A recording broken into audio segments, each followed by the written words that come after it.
मेरा नाम माही है और मेरी उम्र 19 साल है। मैं अपनी परीक्षा की तैयारी कर रही थी, तभी अचानक बाहर से दरवाज़ा इतनी ज़ोर से खुलने की आवाज़ आई कि मैं अपनी चप्पल पहन के फ़ौरन भागी। मैं जैसे ही दरवाज़े तक पहुंची, मैंने देखा कि भाभी रोती हुई अंदर आईं और भागते-भागते अपने कमरे में जाकर बंद हो गईं, जबकि मम्मी उनके पीछे बहुत मुतमईन सी अंदर आईं। मैंने जब मम्मी से भाभी के रोने की वजह पूछी, तब वो मुझसे कहने लगीं कि वो ड्रामा कर रही है, तुम उस पर ध्यान न देकर अपनी परीक्षा पर ध्यान दो। मम्मी की बात सुनकर मैं बहुत हैरान हुई कि भाभी तो इतनी अच्छी हैं, उन्होंने कभी किसी किस्म का ड्रामा या मक्कारी नहीं की, तो फिर मम्मी ऐसे क्यों कह रही हैं? ये सोचती हुई मैं परेशान सी अपने कमरे में जाकर पढ़ने लगी। पूरा दिन यूं ही खामोशी से उदास गुजरा था। पूरे दिन भाभी कमरे से बाहर नहीं निकली थी और मेरी परीक्षा आने वाली थी, तो मैं पढ़ाई कर रही थी, तो मजबूरन खाना भी मम्मी को ही बनाना पड़ा। ये मेरे लिए आज के दिन का दूसरा सबसे बड़ा झटका था, क्योंकि जब से भाभी शादी हो करके आई थी, उन्होंने मुझे और मम्मी को किचन में कदम रखने के लिए मना कर दिया था, क्योंकि वो किचन का सभी काम खुद ही बहुत अच्छे से करती थीं। मेरे भाई किसी और शहर में जॉब करते थे, कल वो आने वाले थे। अक्सर भाई जब आते थे, तब भाभी अपने हाथ से उनके लिए उनकी पसंद का सारा खाना बनाती थीं और फिर बाद में खुद भी अच्छे से तैयार होकर उनका इंतज़ार करती थीं। लेकिन आज ऐसा कुछ भी नहीं हुआ था और मुझे ये मामला, क्योंकि मुझे पता नहीं था कि क्या हुआ, तो मुझे बहुत ज़्यादा परेशानी में डाल रहा था। लेकिन मैं चुपचाप ये सब होता हुआ देख रही थी, क्योंकि मम्मी ने मुझे सख्ती से ये सब भाई को बताने से मना कर दिया था और भाभी खुद को कमरे में बंद किए बैठी हुई थीं। सुबह हो गई, दूसरा दिन भी ऐसे ही चलता रहा। भाभी ने खुद को कमरे से नहीं निकाला और आज खाना भी मम्मी ने खुद ही बनाया। रात जब भाई घर आए, डाइनिंग टेबल पर भाभी को नहीं पाकर वो मम्मी से उनके ना होने की वजह पूछने लगे, तो मम्मी ने हड़बड़ा कर बहाना बना दिया कि उसकी तबीयत ठीक नहीं है। मैंने हैरान होकर मम्मी को देखा, तो मम्मी ने मुझे घूर कर चुप रहने का इशारा किया। मैं भी खामोश हो गई कि चलो, भाई जब कमरे में जाएंगे तो भाभी से बात करने के बाद सच वैसे भी सामने आ जाएगा। हम सब खाना खाकर अपने अपने कमरे में चले गए, लेकिन भाभी का कमरा अंदर से बंद था। तो भाई को घबराहट होने लगी और वो जल्दी से डुप्लीकेट चाबी लेकर आ गए और रूम खोलने लगे। भाई जैसे ही रूम में गए तो उन्होंने देखा कि भाभी अभी तक सो रही हैं। भाई ने जल्दी से अपना रूम अंदर से लॉक किया और उनके पास चले गए। मैं पानी देने मम्मी के कमरे में गई थी और जब वापस आ रही थी तो मैंने देखा कि भाई बहुत गुस्से में मम्मी के कमरे में गए, लेकिन मुझे देखकर कहने लगे कि छोटी, तुम अपने कमरे में जाओ, मुझे मम्मी से अकेले में कुछ बात करनी है। मैं भाई का हुक्म सुनते ही एकदम से कमरे से बाहर चली गई। लेकिन मुझे कल से भाभी के रोने की वजह जाननी थी, इसलिए मैं दरवाजे के पीछे छुप कर उनकी बातें सुनने लगी, जिसको सुनने से मुझे अपने कानों पर शक होने लगा कि शायद मैंने कुछ गलत तो नहीं सुन लिया, कि भला मम्मी ऐसा कैसे कर सकती हैं। भाई बहुत ज़्यादा गुस्से में मम्मी से कह रहे थे, मम्मी आपको भगवान का वास्ता, आप मेरी पत्नी की जान छोड़ दें, वो बहुत सीधी है, बहुत सुशील है, आप उससे ऐसा काम नहीं करवाएं। जब भगवान को हमें संतान देनी होगी तो वो खुद दे देगा। लेकिन मैं अब आपसे कह रहा हूँ कि आज के बाद अगर आप मेरी पत्नी को किसी 2 टके के बाबा या किसी गली मोहल्ले के ढोंगी तांत्रिक के पास लेकर गईं, तो याद रखिएगा, मैं अपनी पत्नी को अपने साथ लेकर चला जाऊँगा और ये घर छोड़ दूँगा, और ये सिर्फ धमकी नहीं है। भाई की घर छोड़ने की बात पर मम्मी फ़ौरन रोने लगी और कहने लगी कि बेटा, ये सब मैं तुम्हारे लिए ही तो कर रही हूँ, तुम्हारी संतान का मुंह देखने के लिए ही तो ये जतन कर रही हूँ। लेकिन बेटा, तुझे अगर नहीं पसंद तो मैं नहीं लेकर जाऊँगी दोबारा उसे। लेकिन बेटा देख, मैं तेरे आगे हाथ जोड़ती हूँ, तू ये घर छोड़कर नहीं जाना, मैं कैसे रहूँगी तुम लोगों के बिना। भाई मम्मी की बात सुनकर ठंडे पड़ गए और मम्मी को गले लगा कर बोलने लगे कि मैं मम्मी कहीं नहीं जा रहा, लेकिन याद रखें कि मेरी पत्नी बहुत सीधी और सुशील और पवित्र औरत है, उसे ये सब बिल्कुल अच्छा नहीं लगता, भगवान के लिए उसे किसी के सामने न लेकर जाएं। मम्मी ने हाँ में सिर हिला दिया। भाई उनका माथा चूमकर अपने कमरे में चले गए। भाई के जाते ही मैं दरवाजे के पीछे से निकलकर अपने रूम में आ गई, लेकिन कमरे में आते ही मैं लगातार अपने कमरे के चक्कर काटने लगी। मेरे दिमाग में एक ही बात चल रही थी कि आखिर मम्मी भाभी के साथ क्या कर रही हैं। मम्मी भाभी को आखिर किस तांत्रिक बाबा के पास लेकर गई थी? क्यों भाई बार बार एक ही बात किए जा रहे थे, मेरी पत्नी बहुत पवित्र है, वो ये सब नहीं कर सकती, उसे ये अच्छा नहीं लगता, कुछ तो गड़बड़ ज़रूर है, कुछ तो दाल में काला है। ये मेरे दिमाग में एकदम आया कि कहीं मम्मी भाभी से कुछ गलत काम तो नहीं करवा रही। ये सोचते ही मैंने एकदम अपनी सोच को ना में बदला कि ऐसा नहीं हो सकता, भला मम्मी भाभी के साथ ऐसा क्यों करेंगी, भला मम्मी अपने ही बेटे का घर क्यों ख़राब करेंगी। लेकिन अगर ऐसा कुछ नहीं होता तो भाई बार बार मम्मी से ऐसा क्यों कहते कि मेरी पत्नी बहुत पवित्र है, बहुत सुशील है। कुछ तो गड़बड़ ज़रूर है। मैं इन्हीं सोचों में बहुत देर तक उलझती रही। आखिर मैं इन सब सोचों से तंग आ चुकी थी, इसलिए सर झटक कर पढ़ने बैठ गई। पूरे 10 दिन तक हम सबके साथ समय गुजारा और फिर वो अपनी जॉब के लिए दूसरे शहर में चले गए। दिन यूं ही गुजरने लगे, लेकिन अब सब पहले जैसा होने लगा। मम्मी उस दिन के भाई के जाने के वाली बात धमकी के बाद भाभी को किसी भी पंडित या बाबा के पास लेकर नहीं गई। इसीलिए भाभी बहुत खुश हुई और इत्मीनान से रहती थीं। भाभी अब हर काम पहले की तरह करने लगी थी और मेरे साथ भी बहुत अच्छा समय बिताती थीं। लेकिन मैं जब भी उनसे उस बात का पूछती जिस दिन वो रोती हुई घर आई थीं, तो वो घबरा कर बात बदल देती और एकदम से मेरे पास से उठकर चली जाती। मुझे उनके इस व्यवहार से बहुत हैरत होती कि आखिर भाभी इस तरह घबरा क्यों रही हैं और मुझे कुछ क्यों नहीं बता रही। दूसरी तरफ मम्मी का व्यवहार भी मुझे हैरत और परेशानी में डाल रहा था। वो अक्सर भाभी के कमरे में घुसकर उनसे पता नहीं क्या क्या कहती रहती, लेकिन जैसे ही मैं उनके कमरे में जाती तो मम्मी और भाभी दोनों ही घबरा जाती। बल्कि मम्मी तो मुझे बहुत गुस्से से बातें भी सुना देती और कभी कभी तो कमरे से निकल जाने का भी कह देती।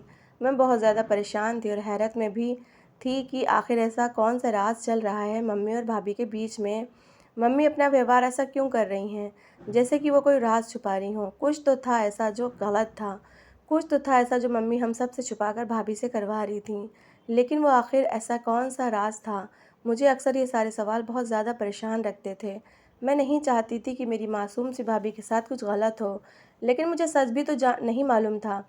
ना मैं ऐसे किसी पर इल्ज़ाम भी लगा सकती थी, इसलिए मैं मजबूर होकर खामोशी से सही वक्त का इंतज़ार करने लगी। अब घर का माहौल मुझे बहुत ज़्यादा घुटन सा लगने लगा था। भाभी घर का काम करके चुपके से कमरे में जाकर बंद हो जाती। भाभी ने अब मेरे पास बैठना भी बंद कर दिया था और उसकी वजह यही थी कि वो जब भी मेरे पास बैठती थी तो मैं वही सवाल करने लग जाती। इसलिए उन्होंने मुझसे अब दूरी बनानी शुरू कर दी थी। जबकि मम्मी तो गुस्से में घूमती ही रहती थीं, जैसे उनका कोई अहम मकसद पूरा ना हो रहा हो, जैसे उनका कोई काम पूरा ना रहा हो। लेकिन मेरे पूछने पर मुझे सख्ती से डांट दिया करती।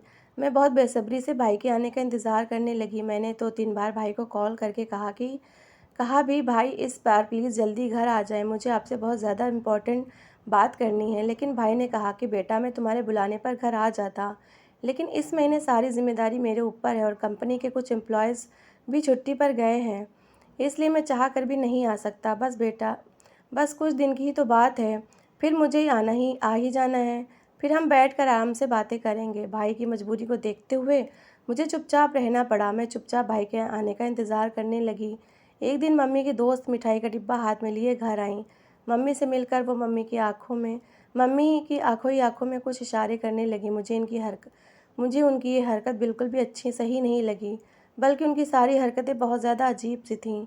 जबकि मम्मी भी उनकी इस अजीब सी हरकत में उनका पूरा पूरा साथ दे रही थीं, जबकि उनकी यही चीज़ मुझे चौंकने पर मजबूर कर रही थी। थोड़ी देर गुजरी, तभी भाभी नाश्ते से भरी ट्रे लेकर आईं। भाभी ट्रे रखने के बाद उठकर जाने ही लगी थीं, तभी मम्मी की दोस्त रितु आंटी ने उनका हाथ ज़ोर से पकड़ लिया। भाभी ने उनको सवाल भरी नज़रों से देखा।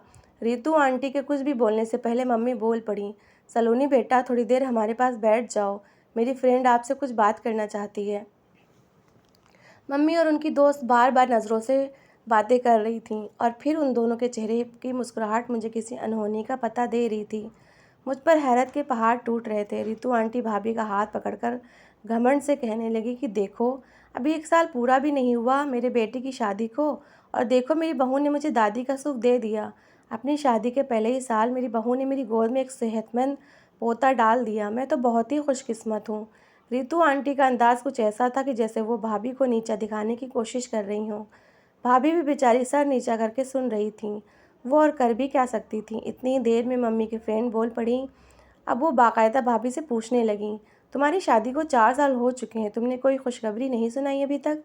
भाभी उनका सवाल सुनकर बहुत ज़्यादा दुखी हो गई थीं। वो नज़रें झुकाए ना में सिर हिलाने लगीं। रितु आंटी फिर से भाभी का चेहरा छू कर कहने लगीं कि बेटा, हो तो तुम बहुत खूबसूरत, कोई ऐब भी नज़र नहीं आता तुम में, तो आखिर बात क्या है कि अभी तक तुम खाली दामन हो? फिर वो एकदम से चेहरे पर हाथ रखकर कहने लगी, क्या तुम बाँझ तो नहीं? उनका सवाल सुनकर भाभी रोने लगी और कहने लगी कि नहीं आंटी, ऐसा कुछ नहीं है। जब भगवान को मंजूर होगा तब भगवान मेरी झोली ज़रूर भरेंगे। जबकि आंटी भाभी की बात सुनकर अपना चेहरा मुरझाकर बोली कि बेटी, प्रार्थना के साथ साथ दवा और झाड़ फूँक भी ज़रूरी है, लेकिन आजकल की नस्ल को कौन समझाए। उनकी बात सुनकर भाभी अपनी आंखों से आंसू साफ करके अपने कमरे में चली गईं। आंटी भी मम्मी से मिलकर चली गईं। रितु आंटी के जाने के बाद भाभी थोड़ी देर में ही अपने कमरे से बाहर निकलकर मम्मी के पास आईं और अपने आंसू साफ करते हुए कहने लगी कि मम्मी, मैं राज़ी हूँ उस बाबा के पास जाने के लिए, बस ये बात किसी भी तरह विकास को पता ना चले। मम्मी मुस्कुराकर कहने लगी कि ये तो तूने बहुत अच्छा फैसला किया, और भला मैं क्यों बताऊंगी अपने बेटे को, बल्कि तू ये ख्याल रखना कि किसी भी तरह ये बात उसके कानों तक ना पहुँचे। भाभी रोते हुए मम्मी से कहने लगी कि बस मुझसे अब और बांझपन के ताने नहीं सहे जाते, बस इसीलिए मैंने ये फ़ैसला लिया है और आप बेफ़िक्र रहिए, मैं किसी भी तरह से ये बात विकास को पता लगने नहीं दूंगी। भाभी ये कहते हुए और रोते हुए दोबारा अपने कमरे में चली गईं। जबकि भाभी के जाते ही मम्मी भी हंसती हुई अपने कमरे में चली गईं।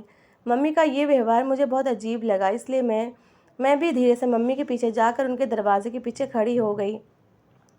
मैं अंदर झाँकने ही लगी थी कि मैंने सुना कि मम्मी कह रही थीं कि वाह रितु, क्या एक्टिंग की है तूने, देख तेरा नाटक काम आ गया। तेरे जाते ही मेरी बहू मेरे पास आई और वो सब करने के लिए राज़ी हो गई जिसके लिए शायद मैं उसे कभी राज़ी नहीं कर सकती थी। देख रितु, तेरी एक चाल में ही मेरी बहू उस बाबा के पास जाने के लिए तैयार हो गई। अरे मुझे तो अभी तक यकीन नहीं आ रहा कि मेरी बहू उस बाबा के पास जाने के लिए मान गई है। मम्मी खुशी खुशी बोले जा रही थी, लेकिन मुझे ऐसा लग रहा था कि मैं अब और यहाँ खड़ी रही तो मैं अभी चक्कर खाकर गिर जाऊँगी। मेरे लिए यही सोचना ही जान का बवाल था कि मम्मी ने किस तरह भाभी को अपने इस घिनौने जाल में फंसाया था। भला मम्मी ऐसे कैसे कर सकती हैं। मैं यही सब सोचने में मगन थी जब मुझे मम्मी के कदमों की आवाज़ सुनाई दी। मैं जल्दी जल्दी उनके दरवाजे से निकलकर अपने कमरे में आ गई। मम्मी भाभी के कमरे में जाकर भाभी से बोली कि कल शाम को तैयार रहना, शाम 5 बजे बाबा के पास चलेंगे। मम्मी और भाभी तो रात का खाना खाकर अपने अपने कमरों में जाकर सो गईं, लेकिन ना तो मुझसे खाना खाया गया और ना ही मुझे पूरी रात नींद आई। मैं पूरी रात बिस्तर पर करवटें बदलती रही और बस यही सोचती रही कि आखिर कल मम्मी भाभी के साथ क्या करने वाली हैं। आखिर वो क्या करवाना चाहती हैं भाभी से। इन्हीं सोचे में मेरी आँख कब लग गई मुझे पता ही नहीं चला। देर रात से सोने की वजह से सुबह मेरी आँख बहुत ज़्यादा लेट खुली थी। मैं जल्दी जल्दी उठकर बाहर भागी। मुझे ये सोच परेशान कर रही थी कि कहीं मम्मी भाभी को लेकर चली तो नहीं गई। लेकिन मैं जब आंगन में गई तो मैंने देखा कि भाभी वहीं हैं। ऐसे ही टेंशन में वक्त गुजरता गया। शाम हो गई। शाम को मैंने देखा कि भाभी तैयार खड़ी हुई मम्मी का इंतज़ार कर रही हैं, जबकि मम्मी पता नहीं किससे अंदर अपने कमरे में बातें कर रही थी। थोड़ी देर बाद मम्मी बाहर आई और भाभी से कहने लगी, अब तुम्हारे जाने की कोई ज़रूरत नहीं है, तुम अपने कमरे में जाओ। मम्मी की ये बात सुनकर भाभी खुशी खुशी अपने कमरे में चली गईं। मुझे जानकर बहुत हैरानी हुई कि आखिर मम्मी ने क्यों अपनी खुद की चाल बेकार जाने दी। फिर मैंने यह सोचा कि शायद मम्मी के दिल में भगवान का डर आ गया हो। मैं खुश होकर अपने कमरे में चली गई, लेकिन कुछ देर बाद मैंने देखा कि मम्मी एक बड़ी सी पोटली उठाए घबराते हुए बाहर की तरफ जा रही थी। मैंने मम्मी से पूछा कि आप इस तरह कहाँ जा रही हो, तो मम्मी फ़ौरन गुस्से में बोली कि मैं तुम्हें जवाब दूंगी, तुम मेरी बेटी हो ना कि मैं तुम्हारी, इसलिए चुपचाप अपने कमरे में जाओ, मैं थोड़ी देर में आ जाऊंगी। मैं मम्मी का ये व्यवहार देखकर बहुत हैरान हुई और फिर चुपचाप किचन में जाकर अपने लिए चाय बनाने लगी। चाय बनाने के बाद मैं वहीं बाहर बैठकर पीने लगी। अभी मैंने 2-4 घूंट पिए ही थे कि मैंने देखा कि मम्मी जल्दी जल्दी दरवाज़ा खोलकर अंदर आई। दरवाज़ा अंदर से बंद किया और सीधे भाभी के कमरे में चली गई। मैं भी अपनी चाय वहीं छोड़कर उनके पीछे भाभी के कमरे में चली गई। मम्मी ने अपने दुपट्टे से एक बॉटल खोलकर भाभी को दी। वो कहने लगी कि बाबा ने ये तेल दिया है और वो कह रहे हैं कि ये तेल उन्होंने बांझ औरतों के लिए तैयार किया है। ना जाने कौन कौन सी जड़ी बूटियों से बनाया है ये तेल।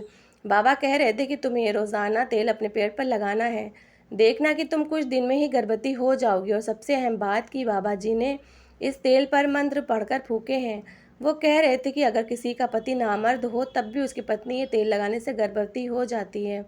भाभी ने तो मम्मी की बातों पर यकीन करके वो तेल लगा लिया, लेकिन मुझे मम्मी के उस बाबा की किसी बात पर यकीन नहीं था और ना ही उस जड़ी बूटियों वाले तेल पर यकीन था। आखिर मैं मेडिकल स्टूडेंट थी, इसलिए मुझे बहुत अच्छी तरह से पता था कि अभी तक ऐसा कोई भी तेल साइंस नहीं बना पाई है। ये तो सरासर झूठ है, ऐसा कैसे हो सकता है। मैं ये सब सोच ही रही थी कि तभी भाई के ज़ोरदार नमस्ते करने की आवाज़ से मैं होश में आई और खुशी से उनके गले में झूल गई। भाई मुझसे पूछने लगे कि तुम क्या बात करना चाहती थी। लेकिन मैंने बहाना बनाकर उन्हें टाल दिया कि बस मुझे आपसे मिलने का दिल कर रहा था, इसलिए मैंने ये सब कहा था। अब घर का माहौल खुशगवार हो गया था। मम्मी भाई से छुप कर वो तेल रात को भाभी को लगा रही थी और भाभी भी चुपचाप से वो तेल लगवा लेती थीं, क्योंकि वो भी माँ बनना चाहती थीं। एक दिन भाभी खुशी से मम्मी के पास आई और कहने लगी कि मुबारक हो मम्मी, आप दादी बनने वाली हैं। मम्मी खुशी से भाभी को गले लगाकर उनके कान में धीरे से बोली, बहू देख बाबा जी के तेल का कमाल। भाभी ज़ोर ज़ोर से हाँ में सिर हिलाने लगी, लेकिन मेरे लिए यकीन करना बहुत ज़्यादा मुश्किल था। भला ऐसे कैसे हो सकता है? इसलिए मैं भाभी के कमरे में गई और वो तेल चुपके से अपने दुपट्टे में छुपा कर अपने कमरे में चली आई। अब मैंने मम्मी और भाभी से छुप कर वो तेल इस्तेमाल करना शुरू कर दिया। और एक दिन मेरे साथ भी कुछ ऐसा हुआ जिससे मेरी आंखें बाहर को आ गईं। मुझे लगा मेरे सर पर आसमान गिर गया हो, जैसे मुझे अपने पैरों पर खड़ा हो रहना मुश्किल हो गया था, क्योंकि मैं सच में गर्भवती हो चुकी थी। मैं यकीन नहीं कर पा रही थी कि सिर्फ एक तेल की बदौलत ये कैसे मुमकिन था। इसलिए अगले दिन यूनिवर्सिटी जाते हुए मैं वो तेल की बोतल भी अपने साथ ले गई और यूनिवर्सिटी पहुंचते ही मैं सीधा लेबोरेटरी गई और वहाँ के डीन से बात करके 4-5 एक्सपेरिमेंट टीचर की निगरानी में उस तेल का टेस्ट करवाया। टेस्ट में जो राज मेरे सामने आया उसने मुझे हैरान कर दिया। मैं अपनी सोच समझने की शक्ति भूल चुकी थी। मैं हैरत से दंग बस उस तेल को देखे जा रही थी। मैं जल्दी से वो तेल पकड़कर अपने घर भागी। मेरा नाम माही है। मैं एमबीबीएस पढ़ रही थी। हम 2 बहन भाई हैं। मेरे पिताजी 5 साल पहले इस दुनिया से चले गए थे। मेरे भाई की शादी मेरे पापा के दोस्त की बेटी से हुई थी। मैं गर्भवती होने के बाद जब मैं तेल टेस्ट करवाने के लिए लेबोरेटरी पहुंची तो मुझे मालूम हुआ कि वो सादा सा नारियल तेल है। इसमें किसी भी तरह की कोई जड़ी बूटियाँ, कोई और दवाई शामिल नहीं है। इस बात ने मुझे बहुत हैरान कर दिया, इसलिए मैं तेल पकड़कर जल्दी से यूनिवर्सिटी से बाहर निकली। यूनिवर्सिटी से मैं सीधा हॉस्पिटल आई और सीधा अपने टेस्ट करवाए। टेस्ट की रिपोर्ट पढ़ते ही डॉक्टर मुझसे कहने लगी कि फूड पॉइजनिंग की वजह से आपको लगातार उल्टियाँ हो रही हैं। ये सुनकर मैं अंदर ही अंदर बहुत ज़्यादा शर्मिंदा हुई, क्योंकि एक पढ़ी लिखी लड़की होने के बावजूद भी मैं इन बातों पर कैसे यकीन कर सकती थी। डॉक्टर के बताने के बाद और उनके इंस्ट्रक्शन लेकर मैं घर वापस आ गई और आते ही भाई के सामने मम्मी और भाभी को बुलाकर इस तेल की सच्चाई बताने लगी। मम्मी तो ये सब सुनते ही सदमे में चली गईं, जबकि भाभी रोते हुए कहने लगी कि मुझे तो पहले दिन से वो बाबा फरेबी लगता था। जब मैं पहली बार उसके पास गई तो वो इंसान कभी मेरे हाथ पकड़ लेता तो कभी मेरे कंधे पर अपना बाजू रख देता। मैंने मम्मी को ये सब बताया, लेकिन मम्मी ने मेरी बात का यकीन नहीं किया। मम्मी का भरोसा टूटा तो वो रोते हुए कहने लगी कि मैं तो अपने बेटी की संतान देखने की खातिर इतनी अंधी हो गई थी कि उस फरेबी को पहचान नहीं सकी। ये मामूली सा तेल उसने मुझे 2 तोले सोना और 1 लाख रुपए देकर दिया है। मम्मी रोते हुए अपना माथा पीटने लगी कि आखिर मैंने ये सब क्या कर दिया, हाय मेरी दौलत। और मैं अफसोस से उनको देखने लगी। भाई ने एकदम उस ढोंगी और फरेबी बाबा के खिलाफ पुलिस में रिपोर्ट दर्ज करवाई, क्योंकि उस बाबा के खिलाफ पहले भी बहुत सारी रिपोर्ट दर्ज थी। इसलिए अगले ही दिन उस ढोंगी बाबा को गिरफ्तार कर लिया गया और उसका ठिकाना भी पूरी तरह से बंद करवा दिया गया। भाई उस बाबा का अंजाम बताकर बस इतना बोले कि मम्मी, अगर इस दुनिया में कोई भी पत्ता भी हिलता है तो वो भी भगवान की मर्जी से, इसलिए भगवान पर यकीन करने से हर चीज़ मिल जाती है, लेकिन उसके लिए सब्र करना शर्त है। काश आपने भी भगवान पर यकीन किया होता और सब्र से काम लिया होता तो आज अपनी सदियों की जमा पूंजी लुटा कर न बैठी होती। मम्मी ने रोते हुए हाँ में सिर हिला दिया। उन्हें शायद भाई की बात समझ में आने लगी थी।